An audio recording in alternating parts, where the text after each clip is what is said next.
Baik, di sini saya akan mempresentasikan sebuah materi dengan judul pemberhentian atau pemutusan hubungan kerja.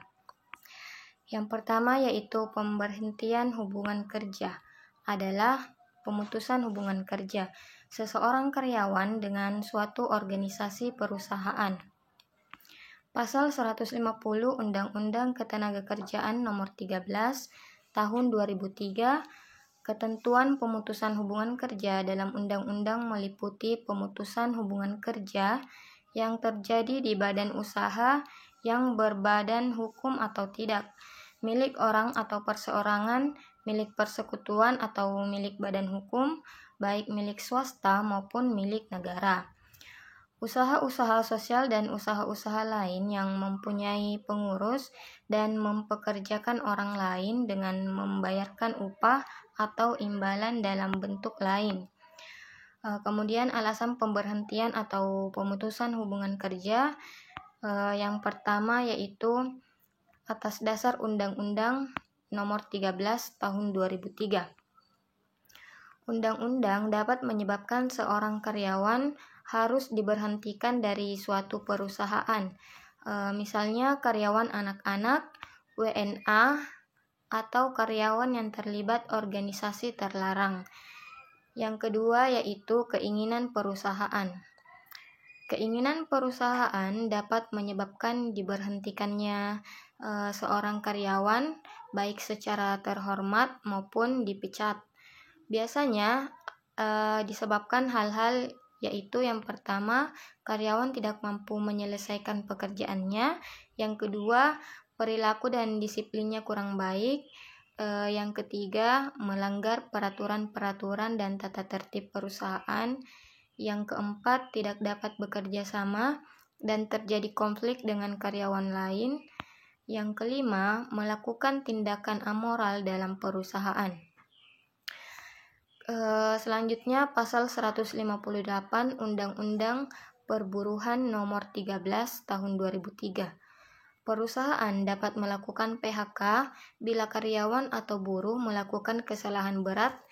Yang pertama yaitu melakukan penipuan, pencurian atau penggelapan barang dan atau uang milik perusahaan, memberikan keterangan palsu atau yang dipalsukan sehingga merugikan perusahaan, kemudian mabuk, meminum minuman keras yang memabukkan, memakai dan atau tidak mengedarkan narkotika, psikotropika, dan zat adiktif lainnya di lingkungan kerja.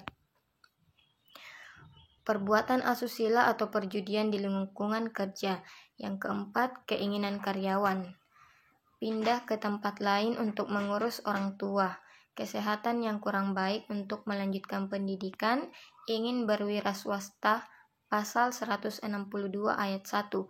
Pekerja atau buruh yang mengundurkan diri atas kemauan sendiri memperoleh uang penggantian hak sesuai ketentuan pasal 156 ayat 4, antara lain cuti yang belum diambil atau belum gugur, biaya atau ongkos pulang karyawan atau keluarganya ke tempat di mana dia diterima bekerja, penggantian perumahan, dan pengobatan atau perawatan minimal 5% dari pesangon.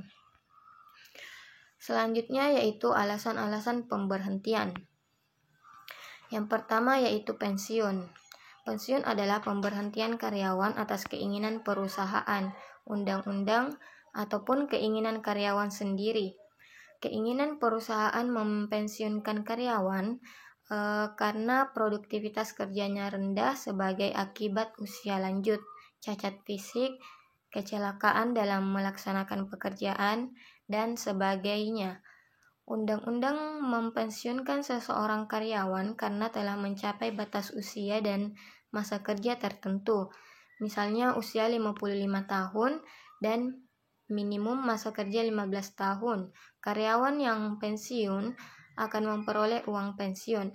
Kemudian kontrak kerja berakhir. Karyawan kontrak akan dilepas atau diberhentikan apabila kontrak kerjanya berakhir.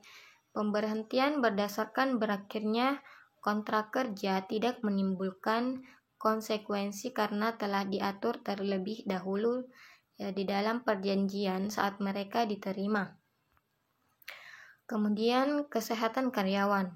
Kesehatan karyawan dapat menjadi alasan pemberhentian karyawan. Inisiatif pemberhentian bisa berdasarkan keinginan perusahaan ataupun keinginan karyawan itu sendiri. Kemudian meninggal dunia. Karyawan yang meninggal dunia secara otomatis putus hubungan kerjanya dengan perusahaan. Perusahaan memberikan pesangon atau uang pensiun bagi keluarganya sesuai peraturan yang ada. Kemudian perusahaan dilikuidasi. Karyawan akan dilepas bila perusahaan dilikuidasi atau ditutup karena bangkrut. Bangkrutnya perusahaan harus berdasarkan ketentuan hukum yang berlaku.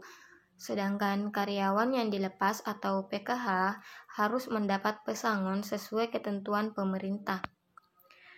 Pemutusan hubungan kerja atau PHK adalah suatu kondisi tidak bekerjanya lagi karyawan tersebut pada perusahaan karena hubungan kerja antara karyawan dan perusahaan terputus atau tidak diperpanjang lagi. Kemudian ketentuan mengenai PHK. Ketentuan mengenai PHK meliputi pemutusan hubungan kerja yang terjadi di badan usaha atau badan yang berbadan hukum atau tidak, milik perseorangan, milik persekutuan atau milik badan hukum, baik itu milik swasta maupun milik negara, maupun usaha-usaha sosial dan usaha-usaha lain yang mempunyai pengurus dan mempekerjakan orang lain dengan membayar upah atau imbalan dalam bentuk lain. Selanjutnya yaitu dampak PKH bagi perusahaan. Dampak PKH bagi perusahaan yang pertama yaitu terhentinya produksi sementara. Yang kedua harus mencari penggantinya dengan karyawan baru. Yang ketiga melepas karyawan yang sudah berpengalaman dan setia. Yang keempat memerlakukan biaya yang besar untuk merekrut lagi bagi karyawan. Kemudian timbulnya situasi yang tidak enak karena harus mengganggu. Kemudian terputusnya hubungan dengan teman-teman sekerja, berkurangnya rasa harga diri, hilangnya penghasilan yang diterima untuk membiayai keluarga, kemudian harus bersusah payah mencari pekerjaan baru. Selanjutnya yaitu sebab-sebab PHK. PHK atas dasar permintaan sendiri, misalnya masalah keluarga, tidak dapat mengembangkan karir, kemudian lingkungan kerja yang kurang nyaman, masalah kesehatan, perlakuan yang kurang adil, tingkat kompensasi yang rendah, pekerjaan tidak cocok dengan minat dan bakat. Kemudian selanjutnya yaitu jenis program. Jenis program yang pertama yaitu skill training atau pelatihan keahlian SDM. Skill training atau yang dikenal juga dengan pelatihan keahlian adalah suatu jenis training yang diadakan dengan tujuan agar peserta mampu menguasai sebuah skill atau keterampilan baru yang berhubungan dengan pekerjaannya. Kemudian yang kedua retraining atau pelatihan ulang SDM. Retraining atau pelatihan ulang adalah training SDM yang diberikan kepada karyawan untuk menghadapi tuntutan kerja yang semakin berkembang. Teknologi, ilmu pengetahuan, dan dunia yang semakin berkembang memaksa semua orang untuk terus maju dan menyesuaikan diri, tidak terkecuali karyawan perusahaan. Yang ketiga yaitu cross-functional atau functional training. Adalah training yang dilakukan dengan meminta karyawan untuk melakukan aktivitas pekerjaan tertentu di luar bidang pekerjaan yang ditugaskan kepadanya. Yang keempat yaitu team training atau pelatihan tim. Pelatihan tim merupakan pelatihan yang terdiri dari sekelompok individu di mana mereka harus menyelesaikan bersama sebuah pekerjaan demi tujuan bersama di dalam sebuah tim. Yang kelima yaitu language training atau pelatihan bahasa.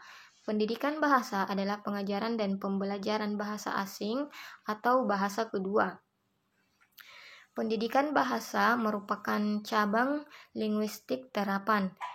Pendidikan bahasa dapat diberikan sebagai salah satu mata pelajaran pada sekolah umum atau melalui suatu sekolah bahasa khusus.